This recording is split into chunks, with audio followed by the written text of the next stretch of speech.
Israel पूरी तैयारी में था कि ईरान पर मई के महीने में हमला कर देंगे। जी हाँ, आने वाले इस मई के महीने में इजराइल का पूरा प्लान था और ये प्लान काफ़ी लंबा बनाया गया था, यानी काफ़ी पहले से प्लानिंग इजराइल की चल रही थी और इजराइल ने अपने तमाम ताकतों को इकट्ठा करके ईरान पर बड़े हमले की प्लानिंग कर ली थी। लेकिन मजबूरी है इजराइल की कि इजराइल को अपने हमले की जानकारी अमेरिका को देनी पड़ती है। ऐसे में खबर ये आ रही है, जो बहुत ही खास खबर है, कि अमेरिका ने इजराइल को रोका। कहा कि नहीं, ट्रंप ने कहा ना, ईरान पर हमला कतई ना करना, हम करेंगे पहले बात और बात से मनाएंगे ईरान को। और अगर ईरान से बातचीत 1% फेल होती है तो फिर बात के बाद में देखी जाएगी। अभी जब नेतन्याहू गया था ट्रंप से मिलने, तो वो सिर्फ यही बात करने गया था कि आप ईरान से बातचीत मत करो, बल्कि हम हमला कर रहे हैं, आप हमारा साथ दो, या आप साथ भी मत दो, आप हमला मत करो, बस हमें आप सपोर्ट करो, इंटेलिजेंस मदद दो, सैटेलाइट मदद दो, बाकी काम हमारा है। लेकिन ट्रंप ने निराश किया इजराइल को और कहा कि नहीं, हम करेंगे पहले बात।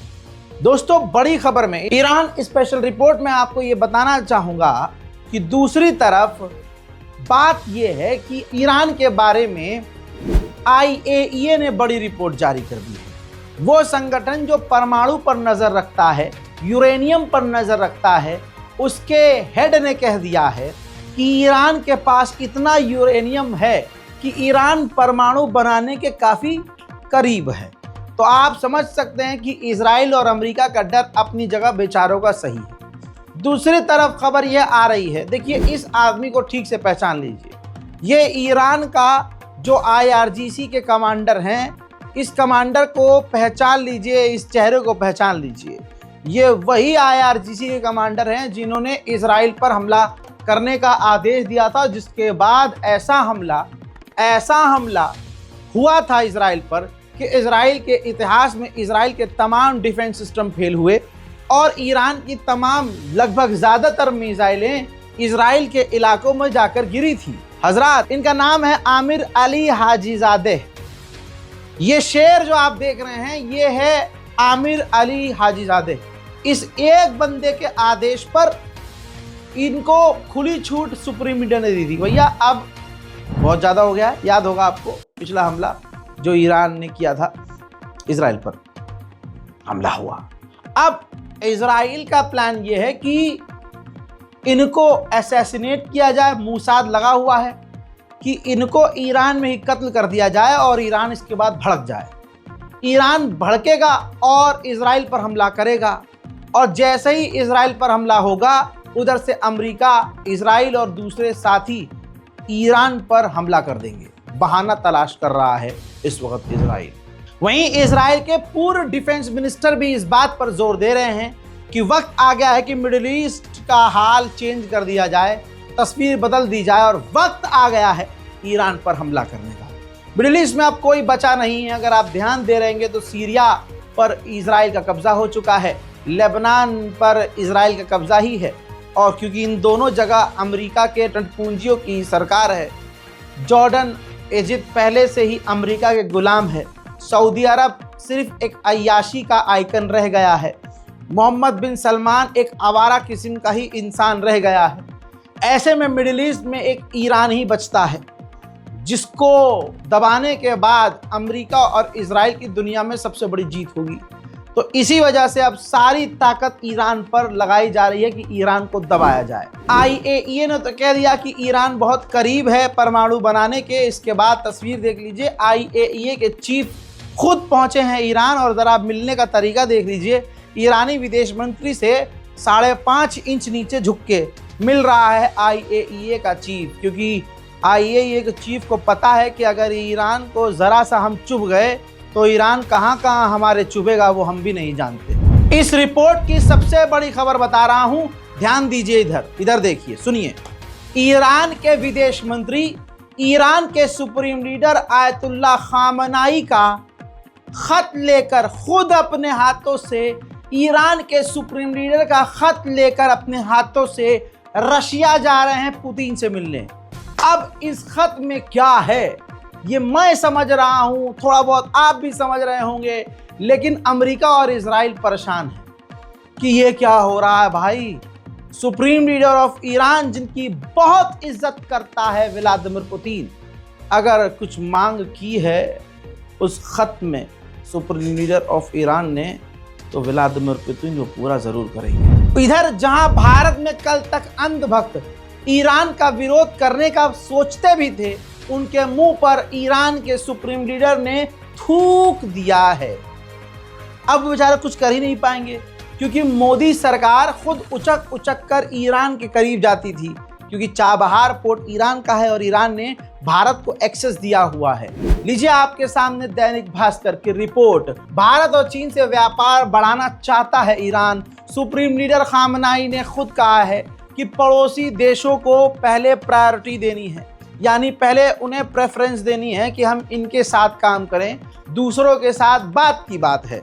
यानी ईरान भारत के साथ मिलकर काम करना चाहता है और आज तक कोई ऐसा पैदा नहीं हुआ जो भारत को यह सिखाए कि तुम्हें इससे काम करना है, इससे नहीं करना। हालांकि ट्रंप जो है बीच में टांग अड़ा रहा है, लेकिन भारत ने ट्रंप के टांग अड़ाने के बाद भी, अमेरिका के टांग अड़ाने के बाद भी रशिया से अंधाधुंध हथियार और तेल और गैस और ईंधन लिया है। ईरान के साथ भी पहले से डील होती आई है और आगे कहा जा रहा है, भारतीय एक्सपर्ट भी कह रहे हैं कि ईरान के साथ डील आगे की जाएगी। उधर चाइना ने $1 बिलियन का लगभग ईरान से तेल खरीदा, जिसके बाद अमेरिका ने भड़क कर चाइना पर पाबंदियां बढ़ा दी। कुछ तो इलाके में होने वाला है, दो भाइयों के बीच याराना बढ़ने वाला है। मेरी तो दुआ है कि ये हो जाए। दोस्तों, खबर बहुत बड़ी है। सऊदी अरब के डिफेंस मिनिस्टर ईरान के विजिट पर होने वाले हैं, यानी ईरान जाने वाले हैं। मेरी तो दुआ यह है कि सऊदी अरब और ईरान और ऐसे एक हो जाएं कि अमेरिका इजराइल को दिन में तारे नजर आ जाए, लेकिन ये होना नामुमकिन है, क्योंकि अमेरिका और इजराइल सऊदी अरब की जड़ों में पहुंचे हुए हैं। उधर अब ईरान ने कह दिया है कि अगली बातचीत अब इटली में होगी। पहले ईरान मान नहीं रहा था, ईरान कह रहा था कि नहीं हम तो भाई ओमान में ही करेंगे, लेकिन अमेरिका ने कहा था कि ना, अब अगली बातचीत रोम यानी इटली में होगी। लिहाजा अब ईरान भी मान गया है। जहां तक जो मुझसे पूछते हैं कि भाई आपकी क्या राय है, देखिए ये बातचीत फेल होने की संभावना है। ईरान से ऐसी शर्त रखी जाएगी, ईरान उसको मानेगा नहीं, और अगर ईरान ने माना तो ईरान में जो लोग सालों साल से दुनिया से कट के गरीबी में रह रहे हैं और बर्दाश्त कर रहे हैं अपने मुल्क के नाम पर, वो कहेंगे जब आज जाकर इन्होंने डील ही अमेरिका से कर ली और अमेरिका की तमाम बातें मान ली, तो पहले मान लेते, हम इतनी गरीबी में तो न जीते, इतना बायकॉट अमेरिका नहीं करता ईरान का, और ईरान में इतनी करेंसी डाउन नहीं होती। इस वजह से ईरान किसी भी हालत में अमेरिका की शर्तों को मान नहीं सकता।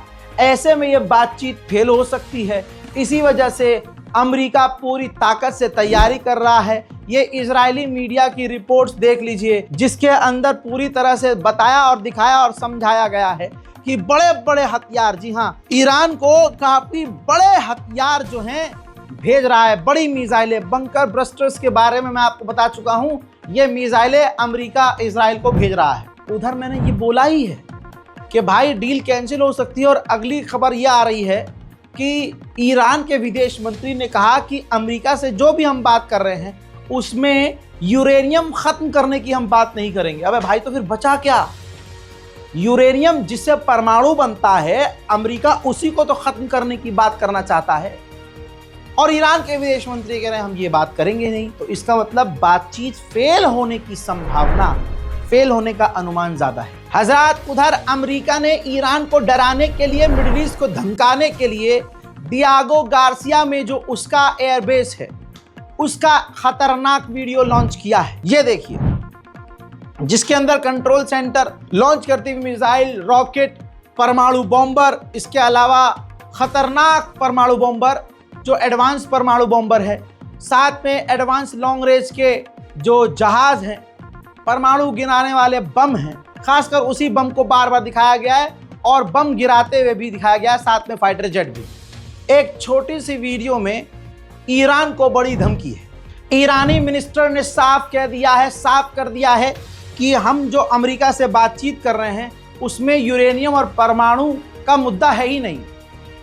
अब ईरान झूठ बोल रहा है अमेरिका, ये आप सोचिएगा, देखिए वीडियो।